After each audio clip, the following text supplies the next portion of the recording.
This is FE Peer Review. The date is May the 4th, 2021. An ant takes a walk on a basketball. This is a response to a part of a discussion I've been having with Gary Wybenga, and I felt that I needed to resort to some imagery here.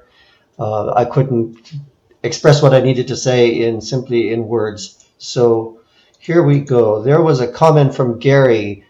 What you still don't seem to comprehend is if you have a smaller circle versus a larger circle, the smaller circle will have to drop off to create your horizon if it's a ball Earth, which means, and here's the key point where I think he's got a complete misunderstanding of the geometry of a ball, the horizon would have to be drastically closer at 60 or 70 degrees than at 0 on the equator. I'm going to elaborate on that to make it more clear what I think Gary's saying here. I think Gary is saying that when you're on the equator, let's say you're standing on a beach looking west on the equator, the circle of the equator is very large. It's the circumference of the Earth. And you're looking out in the west towards the horizon on this great big huge circumference. Now, if you happen to be standing at, say, 60 degrees north latitude, looking west out over an ocean, the circle of 60-degree latitude has a much smaller diameter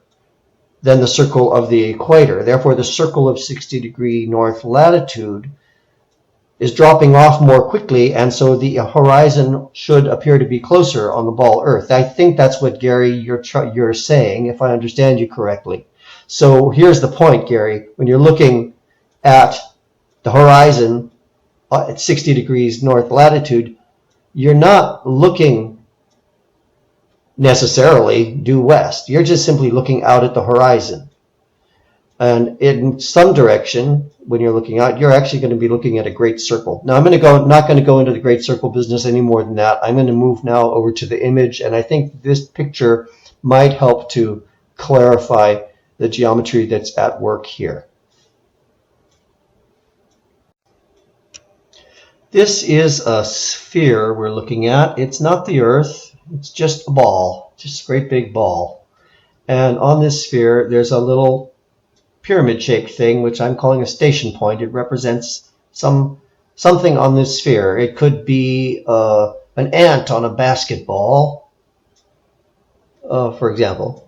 And we're going to say that the top of that little triangle, that top of that little pyramid, represents the point of the eyes of this thing that's standing on this sphere here, this ant on this basketball. And the question is, how much of the basketball can the ant see?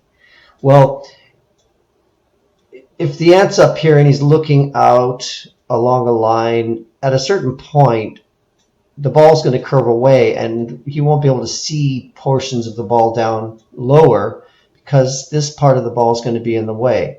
So basically what it comes down to is this line is tangent to the surface of this sphere here.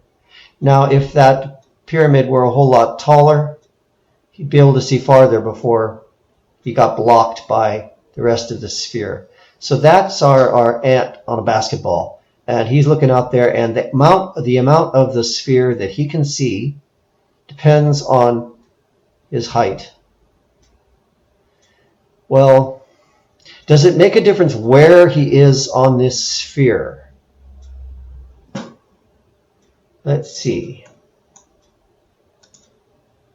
Oh, turns out he wasn't on the top of the sphere at all.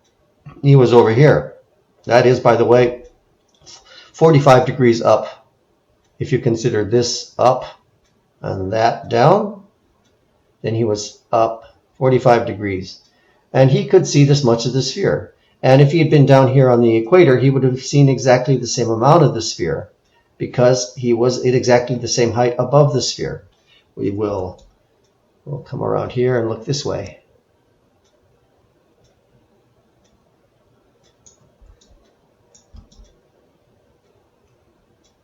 Oh, there he is on top of the sphere again, huh? Cool. So, for a given height, you can see a given surface area on this sphere. And that is the same no matter where you are on the sphere. So if you're an ant wandering around a basketball, the only way you're going to be able to see more of that basketball is to get higher up. Doesn't matter where you walk on that sphere, you're going to see the same amount. I could get into the math, trigonometry and geometry and all that, but there's really no need to, I think. I think this demonstrates that the concept is valid. So if you don't think this concept is valid, I'd like to see an equally clear demonstration that shows otherwise. Thank you very much. This is Flat Earth Peer Review. The date is May the 4th, 2021. Have a great day.